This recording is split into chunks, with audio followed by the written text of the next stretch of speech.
Assalamualaikum warahmatullahi wabarakatuh teman-teman. Apa kabar teman-teman hari ini? Semoga teman-teman selalu diberikan kesehatan dan selalu dilindungi oleh Allah. Alhamdulillah teman-teman, kita dapat berjumpa kembali dalam sentra bahasa dengan tema yang baru teman-teman. Nah, apa temanya? Yaitu tentang udara dengan subtema jenis-jenis angin. Nah, teman-teman, apa ya itu angin? Angin adalah aliran udara dalam jumlah yang besar diakibatkan oleh rotasi bumi dan juga karena adanya perbedaan tekanan udara di sekitarnya. Angin bergerak dari tempat yang bertekanan udara tinggi ke tempat bertekanan udara rendah. Nah, jadi teman-teman, angin itu bergerak. Nah, dari tekanan yang tinggi ke tekanan yang rendah. Nah, teman-teman lihat pada ilustrasi gambar. Nah, teman-teman lihat ini ada angin, ilustrasinya angin sedang bertiup dari arah kiri ke arah kanan. Nah, teman-teman lihat ada tumbuhan. Nah, kemana arahnya? Nah, ternyata dia mengikuti arah angin. Anginnya menuju ke arah kanan. Jadi, tumbuhannya juga ke arah kanan. Nah, jadi angin itu dapat menerbangkan benda-benda, tumbuhan yang ringan. Nah, jadi kalau kita mau lihat arah anginnya, nah kita bisa lihat tuh pohon-pohon atau tumbuhan itu bergerak ke arah mana. Nah, itu. Lalu selanjutnya jenis-jenis angin. Nah, jenis-jenis angin itu banyak teman-teman sebenarnya, tapi kali ini Bu Sukma cuma bahas 3 yang utama ya. Yang pertama ada angin tetap, yaitu angin yang arah hembusannya tetap sepanjang tahun. Nah, ini ada 2 jenis, ada angin pasat dan angin antipasat, yaitu angin yang bertiup dari subtropik ke khatulistiwa. Nah, itu angin pasat. Lalu, angin yang bertiup dari daerah khatulistiwa menuju ke subtropik, itu angin antipasat. Lalu yang kedua ada angin muson. Nah, angin muson ini biasa disebut dengan angin musim. Nah, dia terjadi secara periodik, setiap setengah tahun sekali. Nah, ada 2, angin muson barat dan angin muson timur. Angin muson barat, angin yang bertiup pada musim dingin. Biasanya dia ada di musim dingin. Sedangkan angin muson timur bertiup di musim panas. Lalu ada angin lokal, angin yang dipengaruhi oleh sifat daratan dan perairan, jumlah pemanasan matahari, dan ketinggian suatu tempat. Nah, angin lokal ini ada 2 jenis, ada angin laut dan angin darat. Nah, apa itu? Angin darat, angin yang tiupannya dari darat menuju ke lautan. Lalu angin laut, angin yang bertiup dari lautan menuju daratan. Teman-teman lihat pada gambar ini. Nah, ini tadi angin muson ya teman-teman. Nah, kalau di angin darat, angin yang bertiup dari darat menuju ke lautan. Nah, biasanya angin darat ini digunakan oleh para nelayan untuk pergi ke laut ketika mereka mau mencari ikan. Nah, karena angin darat ini membantu mendorong perahu mereka dari darat ke laut. Dan angin laut itu kebalikannya, angin yang mendorong dari laut menuju ke daratan. Jadi, kapal atau perahu para nelayan itu dibantu oleh angin untuk kembali ke daratan. Ya, jadi Masya Allah ya teman-teman, Allah menciptakan angin untuk membantu manusia dalam mencari ikan. Oke? Nah, selanjutnya kita masuk ke materi bahasa. Kita kali ini akan melanjutkan jenis-jenis kata ya, teman-teman. Nah, yang pertama, kita akan bahas tentang kata sifat, kata keadaan atau kata sifat. Nah, apa itu? Kata sifat adalah kata yang menerangkan tentang kata benda. Nah, jadi dia ini menerangkan si kata benda itu memiliki sifat apa atau keadaannya bagaimana. Nah, contoh kata sifat: sunyi senyap, hiruk pikuk, gelap gulita, terbaik, terbagus, tercantik, tertinggi, kecil, besar, panas, dingin, kering, pemberani, penakut, pemalu, pemalas. Nah, ini merupakan contoh-contoh kata sifat. Nah, masih banyak ya kata sifat lain ya, teman-teman. Nah, ini termasuk kata sifat. Lalu yang kedua, ada kata kerja.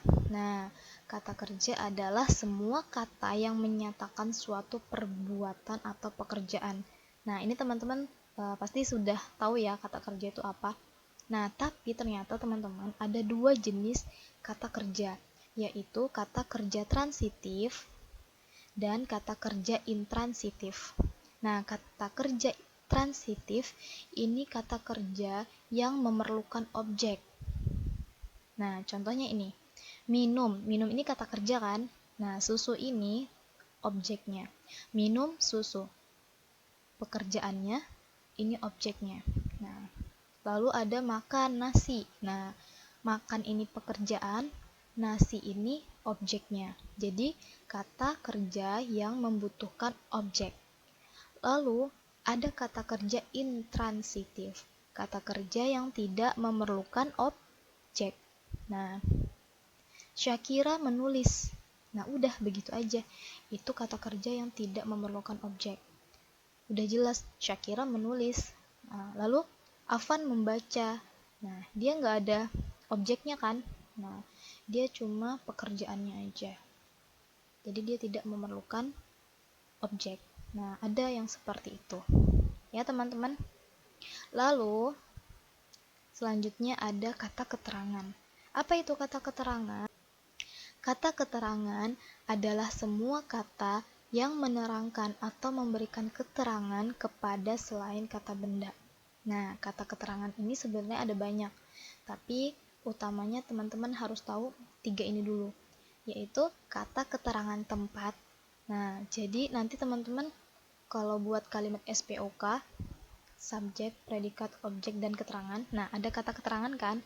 Kata keterangan itu banyak, boleh waktu, boleh tempat, boleh tujuan. Nah, seperti ini contohnya, kata keterangan tempat. Nah, yang termasuk keterangan tempat itu apa? Di sana, di balik papan, di depan, di sekolah, di rumah, di jalan. Nah, itu menunjukkan kata keterangan tempat. Lalu yang kedua, keterangan tujuan. Kata keterangan tujuan. Ke depan, ke belakang, ke balik papan, ke Samarinda. Nah, itu bisa. Jadi tujuan itu ditandai dengan ada ke, ya. Itu menunjukkan tujuan. Kalau tadi kan keterangan tempat di mana ya? Di sana, di balik papan, itu ada di. Lalu ada keterangan waktu. Nah, keterangan waktu ya tadi malam, kemarin, besok, hari ini. Nah, ini merupakan semua keterangan waktu. Boleh juga menunjukkan langsung ke jamnya. Misalnya jam 5 sore. Nah, itu termasuk keterangan waktu. Oke, teman-teman. Jadi, kata keterangan itu banyak, ya. Oke, Ibu rasa cukup materi hari ini. Kita sudah bahas kata sifat, kata kerja, dan kata keterangan. Nah, maka kali ini teman-teman, pekerjaannya teman-teman silahkan buat minimal 3 kalimat yang menggunakan kata sifat dengan tema udara. Jadi teman-teman boleh buat lebih dari 5 ya. Lalu yang kedua, teman-teman buat 3 kalimat yang menggunakan kata kerja dengan tema udara. Lalu yang ketiga, minimal teman-teman buat 3 kalimat yang menggunakan kata keterangan dengan tema udara. Keterangannya bebas mau pakai keterangan yang apa. Mau tempat boleh, mau waktu boleh ya. Nah, jadi teman-teman silahkan buat kalimat. Nah, masing-masing kata itu teman-teman buat minimal 3 kalimat. Misal teman-teman mau buat 5, boleh silakan, nggak apa-apa. Busuk mempersilahkan teman-teman untuk membuat lebih dari 3 kalimat. Tapi pastikan minimal 3 kalimat. Dan pastikan dalam satu kalimat terdiri dari minimal 5 kata. Ya, satu kalimat terdiri dari minimal 5 kata. Nah, teman-teman lihat nih contoh pertanyaan yang Bu Sukma sampaikan ya. Buatlah minimal 3 kalimat yang menggunakan kata sifat dengan tema udara. Ini ada berapa kata? 1, 2, 3, 4, 5, 6, 7, 8, 9, 10, 11. Nah, teman-teman, satu kalimat ini satu kalimat ya. Satu kalimat ini teman-teman minimal 5 kata ya. Nanti teman-teman buat kalimat minimal 5 kata. Oke teman-teman, jadi bisa jelas kalimatnya. Oke, alhamdulillah Ibu rasa cukup hari ini. Silahkan teman-teman lakukan pekerjaannya. Semoga teman-teman diberikan kemudahan. Oke, terima kasih sudah nonton video Bu Sukma kali ini. Sampai jumpa minggu depan ya teman-teman. Bu Sukma tutup. Billahi taufiq wal hidayah. Assalamualaikum warahmatullahi wabarakatuh.